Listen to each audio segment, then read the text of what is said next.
Hey, we're back again for another Wet Ink Wednesday. Or wait, this is going to be Other Ink Thursday because Brendan doesn't work for me. Brendan Carrion, manager at Athoria Games in Tempe, Arizona, is here on my call. We're going to talk about game stuff. We're going to talk about I don't know. I don't know what we're going to talk about. I do not have a script. Brendan, welcome to my show. Hey man, thanks for having me. I really appreciate it. This is great to be here. I love it when we don't have a script. That's the best way to go. No script. Boom, no Well, notes. right. I was just like, it's usually have like, tell me about your newest game. When is it going to be on Crowdfunder? Tell me about like how people can find your games on the website. Like those are my points. And you don't have any of that. You're just None of like, that. No. but you are a podcaster. So that I is like how I know you. yeah. And so I'm glad to be in opposite chairs. I think I know I've talked to Richie. Have I been on an episode with you on Full Metal I mean, RPG? it's funny. I said this to David Larkins on like the last episode where I interviewed someone. And I was like, if somebody asked me dollars of donuts, has Matt Orr been on the show? I'd say, yeah, of course, obviously. I mean, why not? But Yeah. then I don't know. Like I think we might have talked about I think we might have talked about Apple games. Never Going Home. I had We someone on for Never Going Home. Yeah, I know I talked to Richie about Tenebria, and I think we may have it may have been older than Never Going Home. We may have been on for Wild Skies, like way back in the day. You think? You Our think? diesel punk anthropomorphic 1930s Sky Pirates game. Um, Well, we shall have to consult the records. yeah. Well, I'll go dig up the links and put them in the thing. There you go. There you go. But that was 2018, 2019. Even if we were on for Never Going Home, that was probably 2020 at the so it's been a while. It's been a while. It's So been a while. It's been a while. It's funny. All the people who were kind of like new friends, new acquaintances, new like business contacts that I met then. And I still think of them as being like, oh, these are like my new friends or whatever. And it's like, not really. Yeah, it's not getting really. Time has passed and now you yeah, are old. yeah, like it's what is time anyway? Like it's been uh like We're getting right into the deep stuff. What is time? It's what like is time? it's actually made up bullshit. So Well, I mean, it might as well be because it's like because you perceive time as perception and all those sort of things, and hmm like sure, the sun has been around the Earth has been around the sun or whatever, however many times, but like it's that thing where like last year was like a week ago, but like hmm 5 years was like last year, and like 25 years ago was like 10 years ago. And, hmm like whatever. And then anything past that is like, before my time, right? Like the 70s Yeah. was just a little while ago because I'm not that old and I was born in the 80s. So like, but that's not accurate, but Right, whatever. right. Yeah, it feels weird. It feels weird. It feels weird to Right. talk about and to think about. Right. Yet I find myself thinking about it a lot. Right. Well, right. As time continues to pass, right? And here we are, and we're hmm recording this in October of 2024, and it's like it was summer of 2023 not that long ago. Like, how is it October of 2024 already? It's madness. Yeah. Madness. Yeah. Um I'm rubbing my head for those who are not watching the video. Like I've just involuntarily like yeah. So look, we're not here just to shoot the breeze and talk about the weather. We haven't talked about the weather. Is the weather good for you? No, it's nightmarish. This whole thing where Nightmarish. like all the global warming denier heads were all like I don't know. We'll just have to see how it plays out. Well, it's played out and Yeah, it's yeah. here we are. It's October in Phoenix. It's like 105. It's Yeah. horrible. Like last yesterday I was putting up fucking like little cutout bats. I was hanging little cutout bats on my garage with my For wife. spooky, for spooky. Spooky times. And this is like, a little bit of chill breeze would go in really nicely with this. I mean, it feels horrible and it's having a psychological toll on everyone here in Phoenix. Like we are worn the fuck out. Like getting through the summer where it hits the triple digits and then just basically stays in the triple digits even late at night. You Oh, you right. It like never goes below 100 degrees anymore, right? Yeah. I mean, never in the dead of night, you can get down into the 90s, but depending on how bad it is, it might stay in the upper 90s. And like you get kind of psychologically used to like, okay, look, I'm just gonna dig in 3 months. It's just 90 days. I'm gonna push through it. Then it'll taper off. I'll be all right. I'll be all right. And it's like, no, it's no, no. We're on like month 5 of this right now. Yeah. September was no reprieve. Yeah. Uh, I mean, from the other end of the country where I'm at, like we did not get hurricane that badly in where I am in Kentucky. I guess because it hit the mountains and dumped all on the other side of the mountains in North Mm. Carolina and Virginia. But like we still got like a hurricane in the, I'm Yeah. like a third of the way in from the ocean, like where I'm at, and we still got the hurricane. So yeah, it, east and west both. Nightmare world, it's a dude. whole new world. Nightmare Um, world. Good thing we have role playing so we don't have to think about it.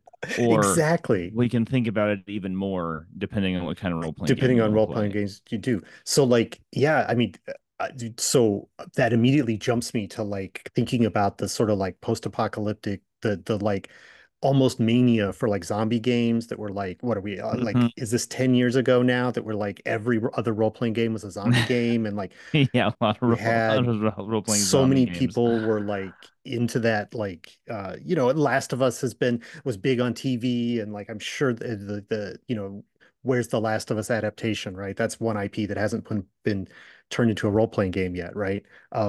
Is that like were you in down for that? Like were you into the post-apocalyptic scene? Like I could uh was Um, that a role-playing topic that you really played? Not particularly, not super duper much. Apocalypse World, I was liking kind of messing around with for the kind of the way that PBTA felt so fresh and kind of Hmm. innovative a few years ago, and but I was not super in love with the material. Like I had a girlfriend a long time ago who was super into going to this thing called Wasteland Weekend, which has now become a thing. Like people know about it, right? And I think I was at the fourth ever one when it was still kind of small. And that's just like people in Southern California who like go out into the desert to like a big, just barren flat land. And then they Yeah. kind of LARP playing Sounds Road like Warrior for like a yeah, weekend. that's what it sounds like. Yeah. I've They driven build out to Quartzsite and then turned off into the desert to look at things that are out there in like I could very much imagine the kind of countryside that is. Yeah, yeah. It was not the funnest thing I ever did, but I can say I did it. And I yeah, I Sure. just and I thought that the preoccupation with zombies, I mean, because the preoccupation with zombies has been going on for remember 28 Days Later and Shaun of the Dead, and I feel like it's Oh the yeah. that preoccupation with that mythological creature has been going on since then. It's never really abated, and I I mean, I don't know, I'm think not we're that into in zombies. post-peak zombie now, but yeah, We're it was a long live. It remains a we're, thing. we're post peak certainly, but there's a Daryl Dixon spinoff on TV. There, if you walk into the shop that I manage, there's like a Marvel Zombies board game. I mean, think Okay. how niche that is. I thought it was That's niche when the Marvel Zombies comics came out, but there's like a board game where you can continually replay Marvel Zombies. I'm just like the hunger, but I'm ching but for ching for zombie sure. material. Like it doesn't ever seem to stop. Yeah. So I asked that uh in part to like kind of lead into like what are your jams of games? Like I mean, I kind of know the answer because I listen to your show and have for years, Yeah, but yeah. uh what even more important, like the not necessarily more important, but like was the game that got you into the hobby? Because you have been at this a while. Yeah, no, it's true. I started doing this stuff in the 1980s, and so it's been long enough now that I can't really remember. Which Hmm. like, when I was a kid, I used to ask my dad questions about his childhood, and he'd say, "I can't remember," and I'd say, "I don't understand how you can't remember that. Like, it's just a memory. You just call up the memory." Yeah, But yeah, yeah. the thing about memory is that it's so subjective, and it gets foggier and weirder. Like, I had Right. a friend who came to my school. He was a new kid and he brought role playing with him. And he was like, "Oh, I play this game called Dungeons and Dragons." And then somehow that turned into me buying a whole bunch of Shadowrun and or fastest Star Trek. And I couldn't tell you for the life of me which one was first. It was either Shadowrun first edition softcover or fastest Star Trek box set. So that's kind of what I cut my teeth on. I mean, we Yeah, we we we then dicked around in the way that like little kids do because we're talking like sixth grade. sure. So maybe like 12 or 11 or something. And we dicked around like in my house with like, oh, because this was the era of the box set. And I just did an episode of Full Metal RPG where we're doing talking about box sets. But like this was like you bought a box set and it came with all these maps and stuff, which was always great for being a kid because you were like, oh, look at all these cool, neat things that you can get to interact with. And it's not like it's imaginative. It's not boring. There's no like history involved. I don't have to learn anything. It's just I can put out a map and there's a picture of a gun and there's like pictures of swords. You know what I'm saying? Right. I And so you can kind of start messing with that stuff. Go yeah. ahead. Well, I was gonna say Oh, like the Marvel super you mentioned Marvel Zombies, the Marvel Superheroes by TSR, that was like my first box set, and oh, it came nice, with like nice. the game became, it's got like I don't know if it had a caricature of Jim Lee or not Jim Lee, Stan Lee on the back of it, but like, you know, In somewhere in there, there it was. had to have the little side box about like, welcome heroes, you're going to play a Yeah, game, but yeah, it's the same yeah. thing. It had maps and it had the thing that one had was it had the little chits, like a war game Oh, almost. And you pick your mm-hmm. heroes and then you're putting the heroes out on the zones. And you mean, it's almost like action figure level where you're like, Spider-Man can punch this guy and then he flies backwards and hits the car that I put in the street. And, um, Mm-hmm. yeah, we never actually played that game. We just played with you it. you just dinked around with it, and on some level that's the most like primordial role playing. You Yeah. like it's funny because when you start role playing you do it and there's this big book of rules and you just throw that to the side and you're like, I'm not going to read that, and by the way, I'm also a kid and I can't can retain any of that shit. Right, And right. you just say, I'm just going to make it up and I'm just going to exuberantly enjoy the process of imagining a scenario with my friends. And then you get older and more sophisticated and you get more and more immersed in the stupid book that you threw off to the side until you get to a point where you're old and your role playing is calcified and you have to find a way to get back to the exuberance again, which Yeah, is hilarious that that's how life works. But it's like you almost had it figured out from the jump. You didn't need the book. You never needed the book. right. I mean, obviously there are different takes on it, like where people are like, "Oh, we've lost something as children or whatever that we have to get back to," basically like what you just said. But there's also like it's just sort of a natural progression that like the way that concepts develop and like your brain just starts to sort out like about age 12, 13, 14, you're like that's Mm-hmm. when you're kind of building categories of the world and stuff like that. And before you have categories, then it is sort of like anything goes and I'm just going to do the thing and I don't need rules because there are no categories at all. Like I just, but then once you start to kind of build a sense of the world, then you kind of need the rules to navigate through the silos that you've built naturally or Mm-hmm. whatever Mm-hmm. is and that's not necessarily a bad thing. It is just the way that the brain works. Like you reach a certain age where you need the rules. Yeah, yeah. There was a comic book called Axe Cop about 15 years ago. Do you I remember the comic book I Axe remembered Cop? as a web comic. Yeah. So like this, I guess for those who are not familiar with it, it was like this guy who apparently sat down with his brother and he was an artist and he was talking to his brother, his like It was nephew or his something, it was a nephew, yeah. Because it was like a nephew. drawn by a professional cartoonist, written by a 6-year-old. Yeah, yeah, and he would say, "So what happens next?" And the kid came up with all these characters. Axe Cop was just this guy. He's like this macho guy who just solves all his problems with an axe. And then there's like dinosaurs in it, and the whole thing was just like preposterous, like alien invasions and just very strange character interactions where like Axe Cop would just suddenly just start axing people to death, and it's kind of like that surreality, the completely formless surreality of like the childish imagination, right? And then you're right. At a certain point, you start creating contexts for things, right? Like, oh well, Right. no, like the cops don't carry axes, and it'd be kind of weird if one did. You know what I'm saying? And then you start getting into a phase where you're like, oh, what's the emulation of reality? Like, how can I like like when you're a teenager and you start getting like super, maybe you did. I certainly did. We start getting into like trying to draw in a photorealistic manner, right? Because Hmm. then the high water mark becomes the emulation of reality. And that definitely happened with my role playing too, where it's like, oh, this I, isn't realistic. I need to make it realistic.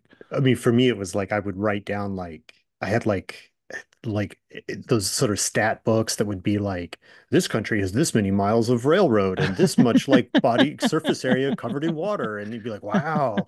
And then like so I would make fake countries that had all those kind of stats in them like that like what's their economy based on, what's the name of their dollar or their currency, like that would be That's my. awesome. I mean, that's awesome. I think But that it's the fucking same thing you're talking rules. about like just like that building of a world in that very particular way because I had those kind of books that I would look through those reference materials.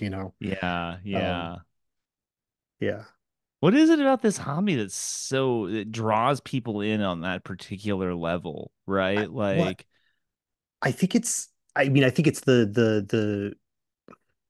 I think it because it is that like that world emulation. It is sort of like any fantasy thing. Like it is sort of like if you're just going to tell a story in a fantasy realm, right? You could just be writing short stories. And some people do that and they go off and, hmm and they do that. I think there are hmm other people who are sort of less interested in the stories, but they're interested in the world and like how the world works. And so then, like me, I'm like drawing flags and I'm drawing maps and I'm drawing railroad lines that look like the atlas that I have. These are the key of what you draw a key in the corner of your page, and then like this is the railroad and the river and the cities, and cities of a certain size are drawn with a square instead of a circle because that's what yeah, the yeah, the Goods World Atlas did. So then I'm doing the same thing, except I'm making up a whole world or whatever. And it's like I've got stories in my head that are happening, but like they're happening. I'm more interested in this context,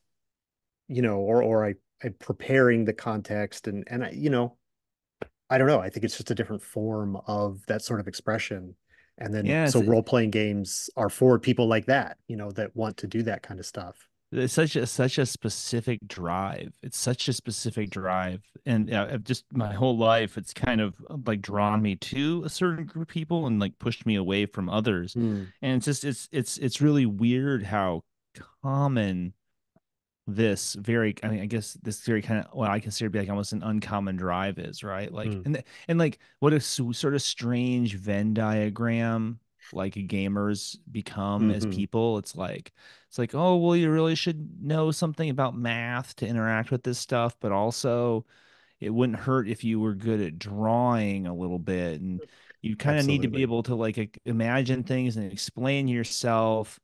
Oh, and also it would be great if you knew how to lead a meeting, but also know how to not lead a meeting, also know how to like follow. It's just Right, right. such a weird Venn diagram. Gaming, it doesn't matter what you're doing, role playing, miniatures, whatever. It's a really weird Venn diagram of soft skills. Yeah, I think you're right. I've not heard it described that way before, but I think there's something about that where you have to be like pretty good at a lot of different things to really sort of for it to be your hobby, Yeah, you yeah, know? it's Uh, true. and then, other people are like always going to be better at like any one of those things. I've seen people Hmm lead meetings. I've seen people draw. I've seen people make maps. I've seen people write stories, but like the really top notch, especially like on the indie scene, which is most of my focus in RPGs is on the indie stuff. Um, the person who can make a map and a drawing and do layout and self promote and wrote this thing and then they're out there doing an actual play on somebody's podcast running the game for people that they wrote, like they're like the top notch within the indie space because they do it Yes. all. Yeah. Yeah. Yeah. The more you Um, can be kind of a little one man band, the better you can do with these things. And it means, I don't know, it kind of calls to these sort of magpie people that are like, that are interested in learning a lot of little things, but nobody's really interested in mastering any one of them. And mhm. that's both amazing to be around, which is because I mean, you surround yourself with people who are innately talented at lots of different stuff and have lots of interesting little things they can do. but it's also frustrating as fuck because it's the magpie people are notoriously difficult to organize in a time when organizing people, even with all these Mm. fucking tools that we've made to do it, like is increasingly difficult because everybody's getting pulled in 10,000 directions anyway. Yeah, And so yeah, yeah. someone who has kind of a restless mind is like good fucking luck, you know? Right. Enabled to be even more restless. Uh, Yeah, yeah. yeah, that's yeah, wow, there's a whole other thing there. All right, so we can keep going like this a little bit, but I kind Sure. of want to like use that as a transition point because I do want to talk to you about like managing a retail environment. And I bet you Mm, kind of got to have, like you were just saying, you got to be a bit of a magpie yourself to like go here, go here, go here, because you yourself are eh, managing a store like that's got lots of different demands in it. Like you want to fill it with like the cool role-playing games, but then I mean, I'm gonna guess, I mean, you tell me how your store works, but like I guess you're gonna have to need you're gonna have the newest D&D in there, I bet. Like this, we're in the like D&D 5.5-ish era. Uh, I'm sure you're selling those books, you know? I'm sure you got miniatures, you got paint, because those are like lifestyle products that people are going to come in and but they're going to buy more paint. You got to sell the TCGs. I'm sure you do in order hmm to keep the doors of the store open. And then so like there's only so much floor space and you know like there's got to be your mind going in a bunch of different directions to make it happen, right? I mean, I feel pretty shattered like most days of the week, honestly. Well, To answer you kind of directly, I feel like I'm being drawn in like a mm, thousand directions, and each one at like a very similar velocity, and it's impossible to just go in a thousand directions at once. So you have sure. to kind of lock down on what you're doing in a given moment. Um, I Or mean, just I think you're hurl right. So yourself wildly in all the directions I from mean, one to the next, you know? you yeah, but at the very least, you have to just make a list of the ones that you know that you have the time to get done today. You Hmm. know, and then I'm always telling this to the people that come in the store, which is that I have like this list of things I want to do that's like as long as my arm, and it never gets shorter. It only ever gets longer because I fear, and it's Yeah. not because I'm not doing anything. I'm always scrambling and trying to make things happen, but you just keep crossing stuff off the top, and it doesn't matter. You cross off half a dozen things, and a dozen things have already been added in that time. Yeah. Um, so I mean, yeah, it is a discipline. I mean, I'm gonna sit here. I'm gonna talk to you about retail management, and I'm gonna talk about it in a way that makes it sound like I take it seriously. And some people will roll their eyes at that because they will think to themselves like, "Oh, you know, that's dummy work. Like people you turn the key, you open the stores, you know, you collect the money." And you know, fundamentally that's kind of like how our society has treated these jobs. Um like they're very low on the totem pole jobs. When I Yeah, but started doing that's like if you work at a convenience store where somebody else has just done the branding and somebody else is bringing in the orders, like, you know, like, yeah, you can have that kind of clerks turnkey lifestyle or whatever. But like, but like RPG, like tabletop doesn't work that way. You got to be making, there's no branded, like, Athoria isn't like just some franchise that you bought into that's got the right, packaging done in a central office, you know, like you've right, got to figure out what works in your context. You've got to figure out right. the events that are happening there. Like, I mean, again, I make it, I don't know, I'm making it up a bit, but like, No, I it's got mean to be those that are way, all right? right on the money. Those are all right on the money. I mean, it's like I think is it Plato? I can't remember who said this, but he said something like "You are what you do," right? Hmm. And the thing is, one of the things why I think I'm successful in this environment is that like I've been a hardcore retail warrior for fucking probably decades out of my working career. You know, like I got out of high school and I kind of had this idea that I wanted to be an artist, but my parents, and an artist, and I say that in the sense of I wanted to create art, right? Yeah. And my parents were definitely in my ear in the way that like parents are about like, well, that's not a practical idea, son. You need to find some way to take care of yourself. And so what I've done is I've kind of spent my entire life making very conservative moves um career wise, in a way that was designed to keep me in ducats to pay rent, to buy food, while always having something on the side that I was Yeah. working on. Right now, the level of success that any of these individual things has had is pretty low. I mean, let's be real. Let's just put it out there. Let's just be real. You know, you go like, I think people have this idea of like what an artist is it's like this person with a beret and they've got like a paintbrush in their hand or something. But like your city, your town, right, is full of people who are active artists, right? And they don't necessarily have a studio, they don't necessarily do gallery shows like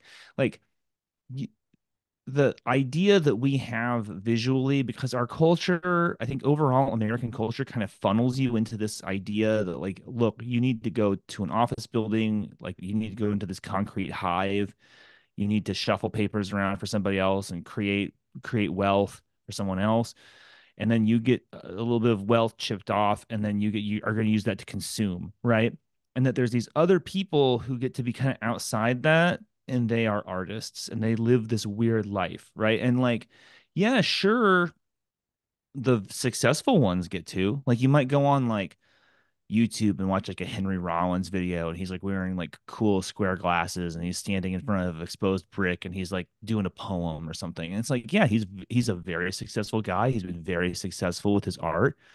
He gets to live in this particular way. It's very cool. It looks very nice. Um, but there are hundreds, maybe thousands of people, maybe hundreds of thousands of people, let's say tens of thousands, living in your town who are just like dudes who they get up and they put on their pants one leg at a time. They go to a loading dock. They do loading dock shit all day, and then they go home, and then they have to try and figure out how they're going to create after that. And that was me. One of the ways that I sort of got by was being in a lot of retail. So I know a lot of retail. I've done a lot Yeah. of retail. I have what, if I have to self gloss here a little bit, I have what you might call pretty good retail instincts because Yeah. I've done so fucking much of it, right? Yeah. I mean, I don't have anything to add to that like philosophical description that you just had. I mean, yeah, absolutely, 100%. Totally agree. And so like, but it sounds like though you do kind of like you're kind of in like this you're like you've almost like in a way like you are now living the dream, right? Where you get to work at a game store, so you're like right up on your hobby all the time. Um, but then also it's still work, you know, like I don't know, Yeah, maybe it's less like a dream this is than the the nightmare. you got here with the monkey paw, right? So like yes, you could Yeah, work in games all the time, you know, and that's what I tell people all the time is it's like a genie heard me mm, and I was like, I want to be in games all the time. And then the genie's like, your wish is granted. And then I'm in this game store. So as an environment, as a person who's been in a lot of retail yeah, yeah. environments, okay, like as an environment, it's an incredible environment. Okay. It's really great to go to the game store every day and be in the game store for 45 hours a week. It's great. I Don't mean, get me wrong. I'm not saying it's bad. It also can be incredibly hard, incredibly challenging, and it really magnifies everything that you hate about being in game stores.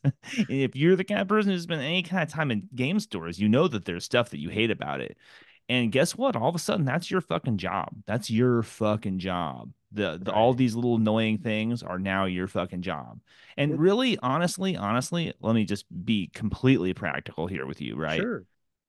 I went into it hoping that it would be this and this a more creative endeavor, but it's insanely practical. Like your job as a manager is almost kind of like taskmasterish. Your job is to build a schedule and make sure that the schedule gets executed. It's to make sure that the goods come in and they go on the shelf, and then the goods go out Right. and you get the money. The That's the it. the practical side of it is literally exchangeable with like you could work at a pet store, you could work at a like you Mm-hmm. said a loading dock, you could work at a you know any software company, like whatever. It's exactly the same Mm-hmm. job. It's just replacing the product with like oh, this stuff has elves on it instead of, Sure. smiling Yeah. dogs, and Right. whatever. I was talking to some software developer that it's this like about my workflow, and like I have a big project and I'm managing a team of like six creative people, and it's my job to like make sure they're doing their work and pick up any slack and to keep the project on the date, and it's like the guys making apps that like do financial stuff or whatever, and I'm like making role-playing games, but it's the same job, the Mm-hmm. same activities, right? And Mm-hmm. or we found a lot of similarities between. So yeah, it's the content is more fun perhaps than like bags of rabbit food or whatever, but like it Sure. is it Yeah. is Yeah. it is the same job because it's project goes in, has to be organized, people have to find it, they need to be able to find the cash register and exchange goods for cash. um it's the same job. Yeah.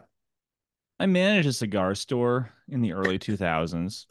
I was a Yeah, cigar store manager. I was very overweight and I grew a big mustache that curled up. And I was a jolly cigar store manager for a i while. I I can worked see I that. worked I worked at Whole Foods for quite a while. Yeah. I was a video store guy. I was a video store retail clerk. I'll say that of all of them, um, games is the best. I enjoy games the most.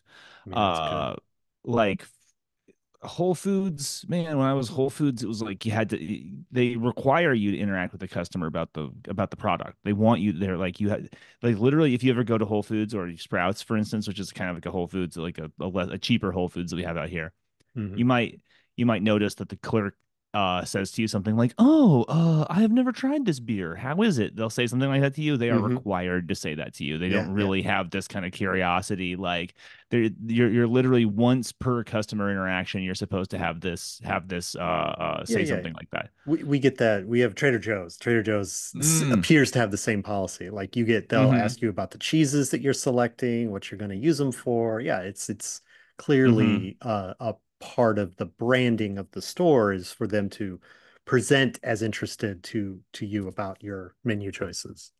So, Um, so it's a lot easier when it's games. It's way easier when it's games. I mean, sure, I it's bet. just like, Jesus Christ, like because like if Whole Foods, it's like, oh, here's the vegan Oreo replacement. I guess regular Oreos are vegan. Or Just regular I mean, areas if you can, yeah, yeah. yeah, but like here's some kind of like here's like the Paul Newman brand Oreos, right? And like that's kind of fun to talk about. I'm like kind of a cookie head. I like to put away the cookies. But like, so I can talk about that for a while, but like a lot of times there's just nothing to talk about, right? Um, in a game store environment, you're pretty much constantly talking. It's great for extroverts. I mean, you would be surprised the number of introverts that I've hired. But it's a perfect environment for extroverts who just want to share their passion about the thing Yeah. that they're like most enthusiastic Well, about. I think of myself as an introvert, but I love going to a convention, like working at the con environment because it's sort of like it's a very compartmentalized extroversion where it's Mm-hmm. like, look, I'm in my booth. I'm going to talk to you about my games and the games you play and how my games will meet your gaming needs all day, and it'll be great, because like I don't have to talk to you about like my pets or my life or like what I movies I saw. Like we're not gonna talk about any of that stuff that's like real me. Like I get to like sort of invent this con persona that is there to talk about the games. So I can totally understand like introverts working great in a retail environment because Jesus, it's so funny that you put it like that, the con persona, because it's like on some level just like who I am, right? Like Mhm. like for instance, I made the podcast persona like almost 10 years ago now, right? I Yeah. kind of I summoned up the podcast persona that was at that time the goal was for that person to be like the vanguard of my RPG writing career persona also, right? And over the course of a decade, like the mask has taken the place of the face to such a degree that like I don't I don't know which one You is the real you one anymore, you like you're faked like, it till you made it. well, yeah, I made what? It's like that, like made that like that Stephen King novel, the Dark Half, where the guys writing a pseudonym comes to life and tries to kill him Uh, because he doesn't want to use the yeah. pseudonym anymore. Or, And it's I, like it was, or those you're peppers all where they like put them in the little like frames so that they look like a Buddha, and then they let the melon grow, and then they take off the frame and it looks like a little Buddha statue, but it's actually a watermelon. You ever seen is the this a videos real of this? thing? Yeah, No, it's a real thing. no, I missed this. I So missed like, this. so it's another way to describe what you're saying, like where they like you wore the mask and then grew into the mask, Yeah, and now you can take the yeah. mask off, and that's who you are now. Yeah, seriously. So you're like, oh, there's the things that are really me, and then there's the Uh-huh. things that are my con persona. And it's like I don't have a con persona anymore. All these things that you're describing, like what games am I playing? Like it has just become who I am. I Yeah, have my relationship with my wife, and my dogs, and that's probably the only thing that somehow is not like contaminated in a certain way by just like my relation to the game industry. Because like I'll come home from work and I'll like open up a beer and I'll sit down on the couch and I'll immediately go on YouTube and I'll pull up a Bow report or I'll pull up a review for an RPG book or just a role-playing personality kind of talking about their thoughts, just what they think about games and stuff. I mean, it just never fucking ends. All my friends are gaming people, and I yeah. see them when I play games Uh-huh. because, and I hope, it's the language by which we maintain our relationships. And so it's like sometimes I'll say to them, like, we could go to a movie, we could go to a movie if you wanted. And they're like, Yeah, no, let's play this game. Let's play Blood Bowl. right. All right. Yeah. All I right, mean, man. you know, there's nothing, I don't know, there's nothing wrong with that unless there is, I guess, Right, yeah, that's the is thing. the That's the thing. thing. Like Um, I've become a big fan of the phrase. And who was this who said this? Is this Nietzsche? You can help me. I can't remember. It's is oh, this I don't it's know. we must imagine Sisyphus happy. Like I I like don't know who because said that. That is a special sort of bleakness that I'm well, I mean, interested in, but is uh it bleak though? Because the thing is that well, we have to wake if up every morning mm, and we have to turn the wheel, right? You have to you like there's another philosopher, I wish I could remember his name, and he talks about how no one asked to be born. Like yeah, we were born against our will. We are in a world of consciousness without consent, and you have no choice in this, right? I mean, you do, but it's a pretty bleak choice to just of your own right, hand opt to out, check yeah. out, right? Uh And so you're going to keep going forward on the roller coaster. You're on these tracks and you're going forward, and there's certain things you have to do, right? You have to get the money to keep the roof over your head. You have to sit down with a bowl each night and shovel sustenance into your mouth. You have to talk to people and stuff, right? We don't get to create a construct of who it is that we want to be. I mean, they encourage you to do that when you're a kid in America, and I honestly think it's kind of terrible. My friend lives in France and she is a teacher there, and she says that they don't teach kids in France to do that. They don't teach kids to imagine who you could be or what you could do with your life. They tell you basically like, here's likely what you're going to end up doing. You should start reconciling yourself to that early. And uh yeah. this the idea this idea of like American dreamers, right? Having all these Hmm. ideas about who they're going to be or whatever. And it's like at the end of the day, that's an illusion. That's a phantasm. I mean, You some the real tiny percent of people who think they're going to be a paleontologist or an astronaut do, in fact, end up Sure. that, you know, some But tiny but percent. and are they any more happy I, than what I am? I Are don't they any know. more I don't happy? know. I don't know about that. Here's a funny story. Adam Sink and I, if you've listened to the show a lot, if you listen to FullMetalRPG a lot, you may remember Adam Sink. Adam Sink and I went to the same community college because we were friends and we were like, oh, hey, let's go. We graduate high school. Let's go to community college. He and I, we were taking classes and we were like, you know, what would be fun? Let's take a screenwriting class. This is one of the many artistic endeavors that he and I kind of embarked upon together. Sure, sure. So we ended up in a screenwriting class at a little community college in Scottsdale. And who's in screenwriting class with us? But this guy who's so fun to hang out with. His name is Bill Hader. Okay. So we're in screenwriting class with Bill Hader, and he's just some kid, right? That's a And name I know. and we I'm not gonna lie. Bill Hader liked hanging out with us. We liked hanging out with him. We were a little group. We would hang out before class. We would hang out a little bit after class. He And this community college is known for its film program. He fell in with some other friends from my high school who are in the film program. They all went to fucking LA together, and one of them now does fucking sound design for Lucasfilm. One of them is Bill Hader, and the other one's a producer director. Okay. And the other day, like this is not the other day, this is like a few months ago. I, That's another I day. had to, I had to, I had, I had my phone open and it was like Variety or something had like push notification an article in front of my face through my iPhone that was Rude. like Bill Hader spends weekend on yacht after savage breakup with Anna Kendrick. I'm just like this, you know what, man? You know what? He still gets his heart broken. He still goes Mm. out alone on his yacht, whatever. Like your your life is still your life. You still have to get up and you still have to do the thing. You still have to suffer and be in pain. I mean, like he has Emmys from HBO. I don't, but like we both have to be happy as people with our lives. You know what I'm Yeah. saying? Does that I make sense? I does. It does. It does. It does. And I again, I don't have any like no addendums. That's yeah, I think that is there's something really to that. And so to try to like put some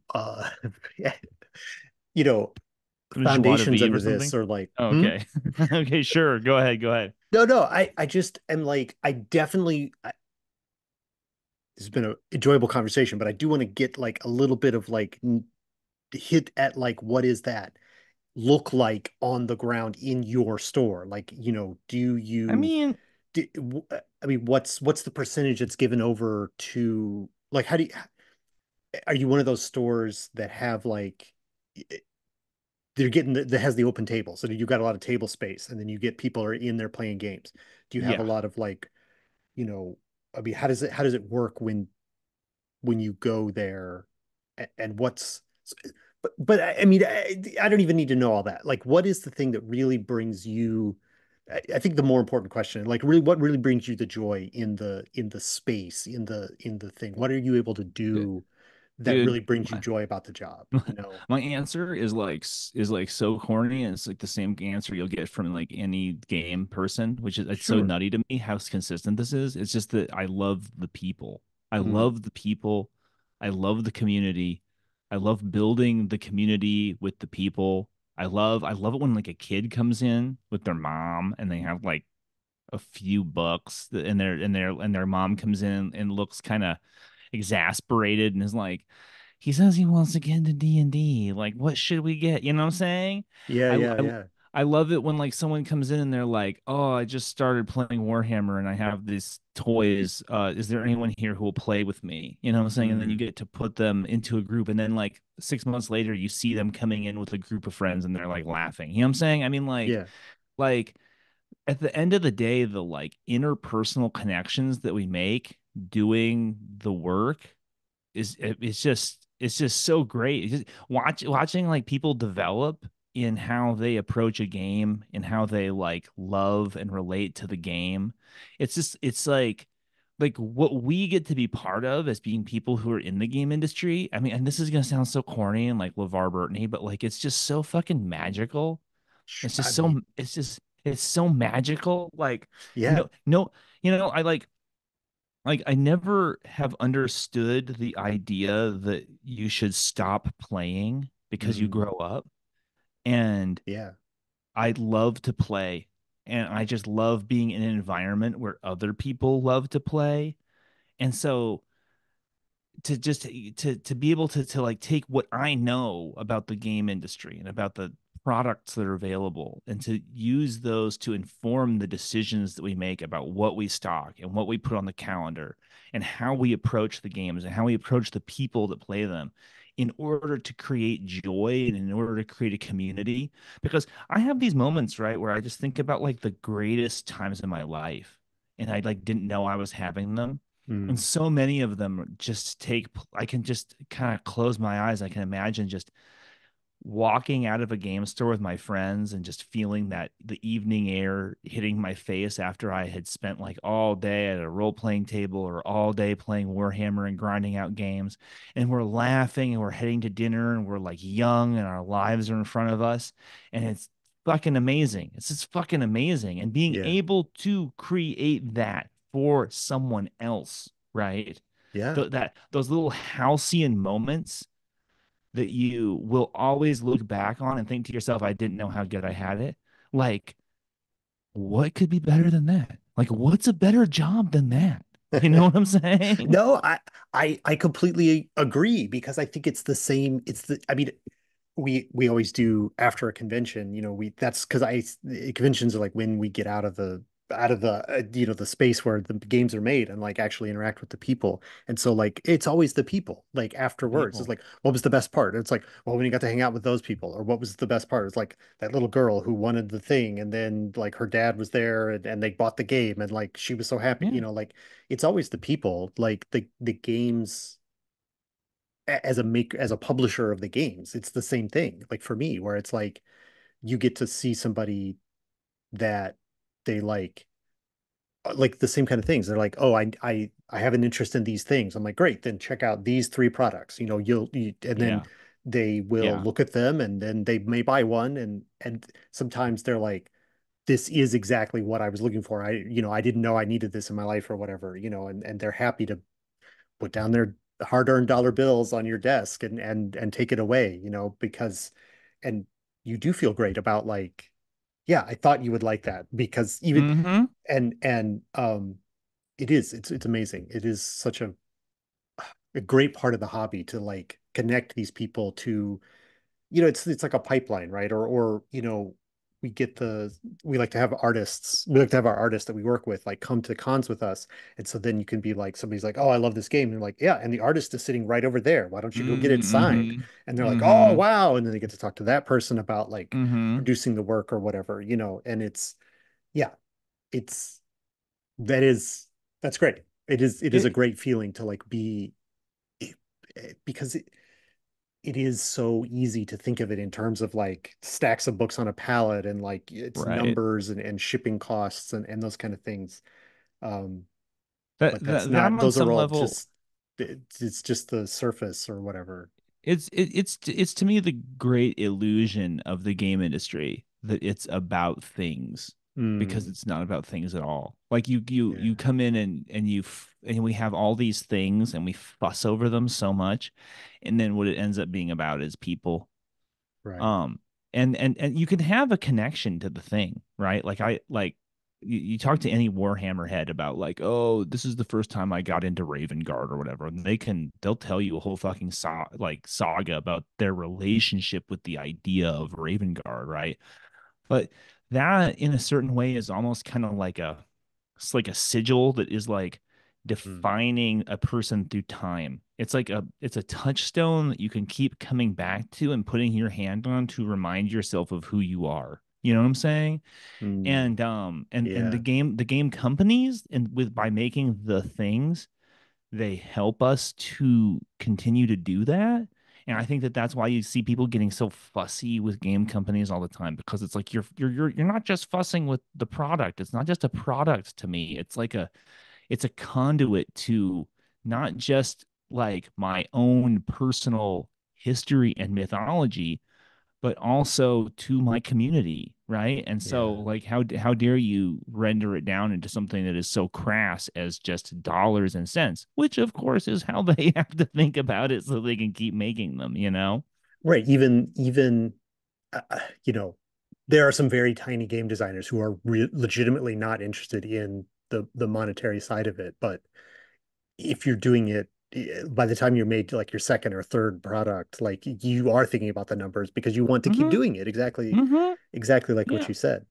And that's the other side of it here because it's not like I run a fucking socialist community center or something, where I can just put out a sign that says "Come play Dungeons and Dragons, kids." It's like, no, this is a for-profit institution. The Right. money that we make is redistributed to ownership circle. I collect a wage. Everybody that works as part of my staff collects a wage. Um, And so there is a very brass taxy thing that goes on. And we do see, and this is like a thing, right? You meet these guys who kind of come into the industry and they want to build a clubhouse. They wouldn't articulate it that way, but that's kind of what Mm, they want to do. They want to build a clubhouse, not a store.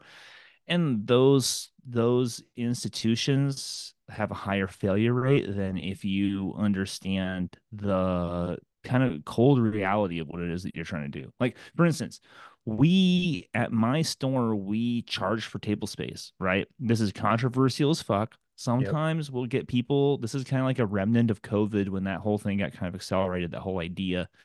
And honestly, part of why we do it is just to kind of keep people out who would use the tables for other things. Because I mean, where in the fucking world are there tables that you can just go to anymore? Almost nowhere, right? And Yeah. being right in the True. middle of Tempe and having like an air conditioned room that has tables in it, people will try to reuse those tables for all sorts of different stuff, right? So most of it is just us saying, like, if you want to use these tables, you have to invest in the store a little bit. Um, but there are still people who will, they walk in the door, they've never been in the store before, we don't recognize them, and they're carrying their Warhammer shit, and we go, okay, so you want to come over here and get you set up with a table fee? And they'll be like, nope, and they'll just walk right out. They'll walk right out because it's like that to them, there is something about what we are doing that should be entirely about the people in the space. And it's like, Hmm. I Yeah. would love it if it was, bro. The You space has to pay know? for itself, in Yeah, some on some man. level, Yeah. Yeah. Like Yeah. there's an air conditioner on. This is Phoenix. It's 105 degrees out. That we have to Yeah. cover Yeah. that. You Yeah. have to think about the cubic feet that you are taking up in here and the fucking heat that is coming off of your body. We have to pay for that, you Right. know? So, I mean, yeah, the thing that is probably the worst about it is the way that those personalities that I was kind of talking about, I kind of alluded to earlier, will sort of they will kind of grind down your enjoyment of it. Like you, Yeah. as much as I would love it to be like this Peter Pan place where everybody gets to fly and just be right, there are these kind of like Captain Hook characters that are Yes. sort of the turd in the punch bowl, and Yeah, I like mean, there is, I mean, that I think that's just human nature, I guess, human nature, man. or the law of averages or whatever you want to say. Like there, any group of Sure. people is going to have some bad, some less. I don't even want to call them bad actors because they're not really, whatever. They're just Some of them aren't trying. I think that with the store that I manage, we've been incredibly good about removing bad faith actors, well, like identifying them and getting them out of our yeah, yeah, yeah. ecosystem. But even then, it's just like because of the peculiarities of the activity, you just get people who have a like and this is another thing. This is I feel like we might be running short on time. I don't know if we are. Are Oh, we? How we're are we we're doing? we're still under an hour, Okay, according great, to my perfect. Then clock. So we're you got some let me. more. Open up Okay, another, cool. take here. Okay, great. Here we go. So this is something I'd like kind of like to pass on to people who might be listening to this. All Hmm. right. Hmm. I think it will help you if you're the kind of person who haunts game stores. And I was a notorious game store haunter before I took on this job. And as I was doing it, I was like, well, all my years of just fucking holding down counters at game stores certainly will be helpful to me in this endeavor.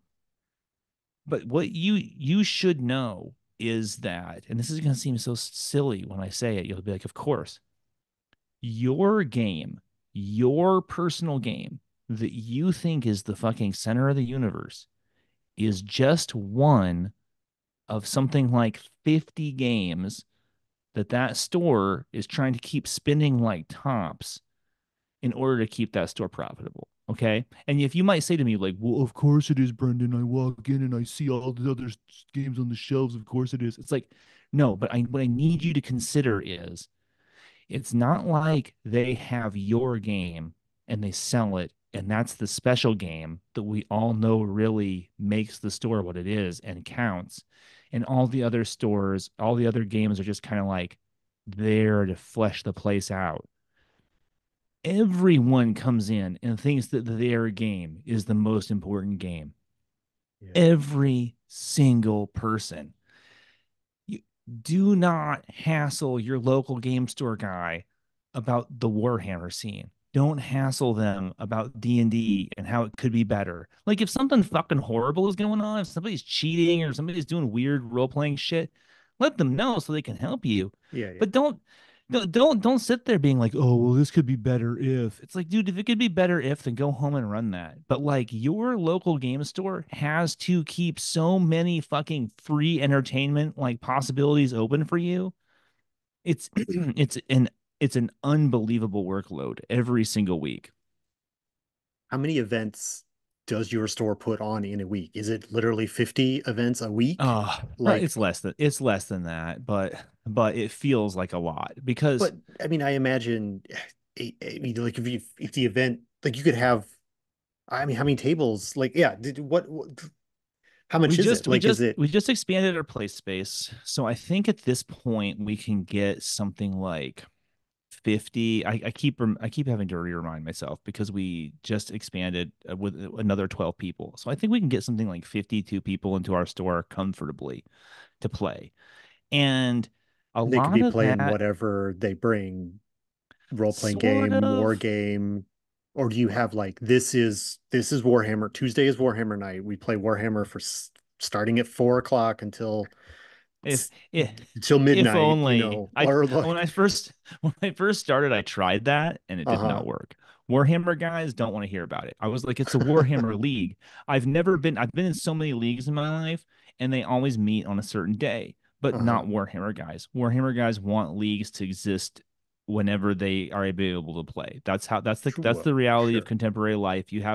So we have right now 4 tables that are out for Warhammer at any given moment. And I can summon up a fifth. Okay. But that's it. So that means like at the top end, we're getting 10 people playing Warhammer in the shop. The rest of the space is mostly kind of occupied by card players, which then gives our store a reputation for being a card shop, which makes me nuts. And me and the owner are working towards alleviating that. Part of what we've been doing is focusing on that Warhammer community and also bringing in a role playing community. Now, I have probably been a little bit more like aggressive about trying to get role players in the store playing the game in front of people than she has because she has feelings about it. She has feelings about like essentially the ROI on role players. And I'm like, Yeah. we need to balance it out though. We need to balance it out. So we currently right now, I think we have 5 role playing events and then we have two Warhammer leagues that are open, and then every night we have at least one card game, at least. Yeah. It's I mean, I mean that's I don't run a game store. I pretend to know anything at all, but it is sort of like I understand that ROI sort of argument, right? Like there's only one person who bought the book, and then that's like 6 seats at the table, and then like, you know, if you're paying a table fee, then I guess that's fine. But then like how many people are actually then going and buying the books themselves? And like there isn't as much generated totally. But you know, for every 6 people who play the game, maybe 3 become role players, and then they're buying the books, and you know, whatever. I mean, it is sort of hard to quantify, I guess. I mean, I learned this from her. My boss, Suzanne, she's the owner of the store, and she's a brilliant business person. She's really taught me a lot about business and how and the psychology of business. I came Mm. into game store management from a very short and non-illustrious career in marketing. And so I feel like I've got marketing brain down pretty well. But she's always teaching me more about retail brain. And one of the things that she didn't like about role players was that they would come and they would just sit, right? They sit and they play for hours. Hmm. And that they assume that their participation in a role playing game is free, right? It's a free mind movie that this guy makes for me every single week, right?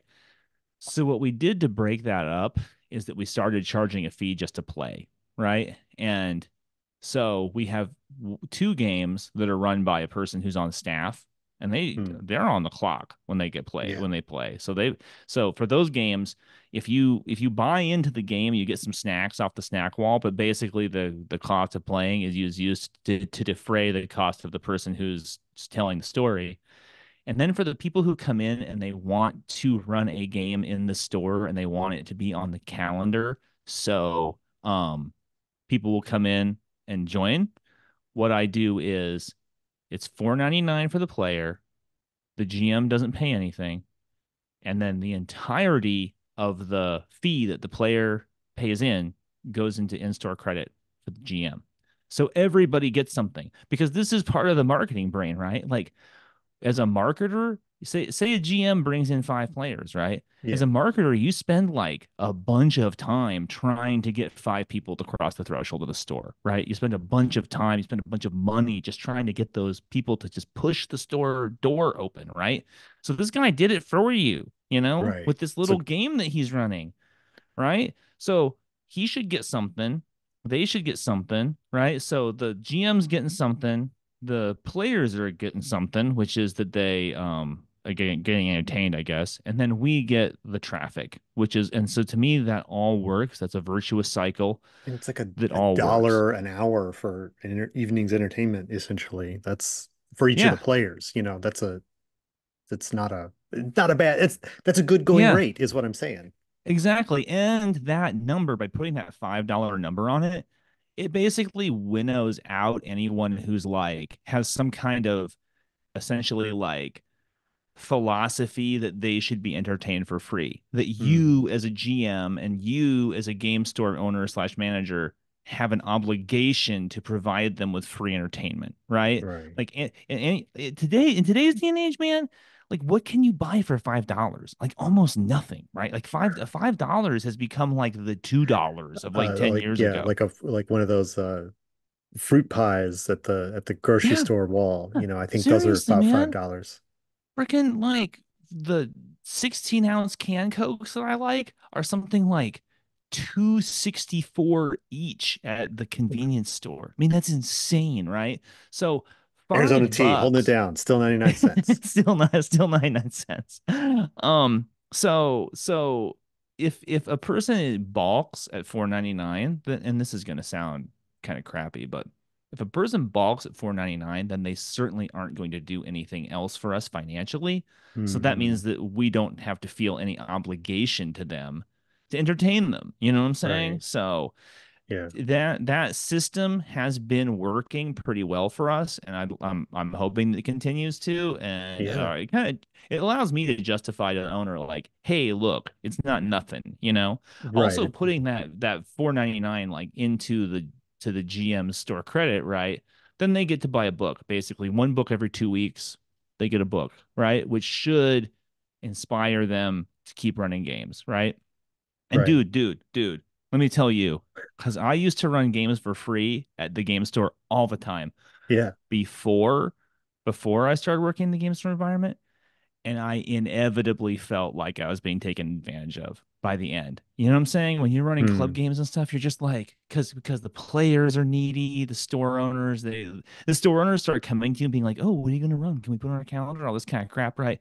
And you're like, man, everybody's just taking from me. Everybody's just taking. Yeah. And Yeah. so what I'm trying to do is to put something back into GMs Yeah. so Yeah. that they feel like they're at least being considered, you know?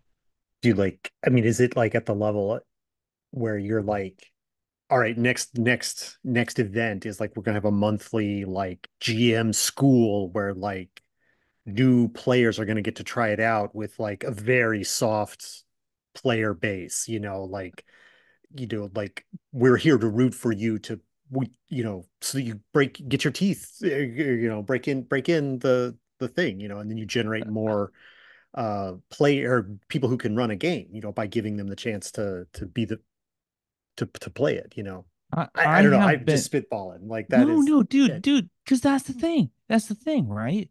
Is that like because on some level, what you kind of want with a scenario like this is you want a bunch of people who don't know each other to come into the store, start playing together, have chemistry, and then Hmm. take their game home.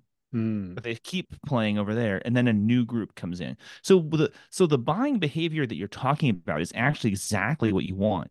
But I have been pitching to the owner the exact idea you just had of GM school for months. Months I've been saying, can't, why don't we just build a mechanism to build these groups? And it's like a 6 week process. Everybody comes in, somebody's gonna be the GM. We train Well, you I all up on think, how to fucking do it, yeah. and then you leave, you Well, I know? think, well, I mean, I think it's the thing.